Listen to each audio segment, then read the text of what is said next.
ایمان کا معاملہ سیدھا سیدھا یقین کا معاملہ ہے، اور یقین کا تعلق انسان کے دل کے ساتھ ہے۔ جیسے سیدنا حنظلہ رضی اللہ تعالیٰ عنہ کا واقعہ آپ کو یاد ہوگا کہ وہ سیدنا ابو بکر صدیق رضی اللہ تعالیٰ عنہ کے پاس گئے اور انہیں کہا کہ حنظلہ منافق ہو گیا۔ انہوں نے پوچھا کہ کیا ہوا؟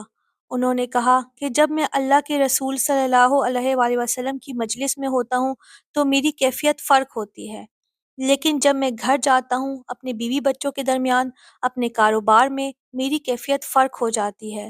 انہوں نے کہا کہ یہ تو میرے ساتھ بھی ہے۔ اب دونوں ہی رسول اللہ صلی اللہ علیہ وآلہ وسلم کی مجلس میں آئے۔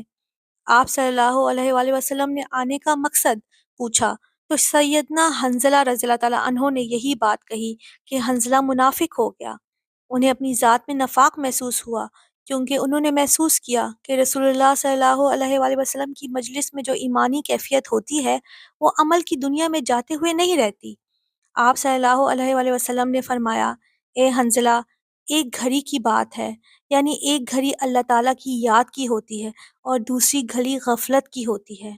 پھر آپ صلی اللہ علیہ وآلہ وسلم نے فرمایا کہ اگر ہر وقت تمہاری وہی کیفیت رہے جو اس مجلس میں ہوتی ہے تو فرشتے تمہارے بستر پر تم سے مصافحہ کریں، یعنی آپ ایمان کے اس درجے پر پہنچ جاؤ جیسے فرشتوں کا ایمان ہے کہ وہ نافرمانی نہیں کرتے۔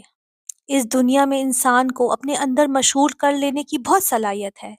انسان جب مشغول ہوتا ہے تو اس کے اندر خلا پیدا ہو جاتا ہے۔ اس خلا کو اللہ تعالیٰ کی یاد کے سوا کوئی چیز پر نہیں کر سکتی۔ اس کے لیے انسان کو ذکر کی، اللہ تعالیٰ کے ساتھ تعلق کے لیے دعا کرنے کی ضرورت ہوتی ہے۔ جو انسان اپنی اس کیفیت کو سمجھ جاتا ہے وہ اللہ تعالیٰ کو یاد کرتا ہے اور اللہ تعالیٰ سے دعا کرتا ہے، پھر لوٹ آتا ہے۔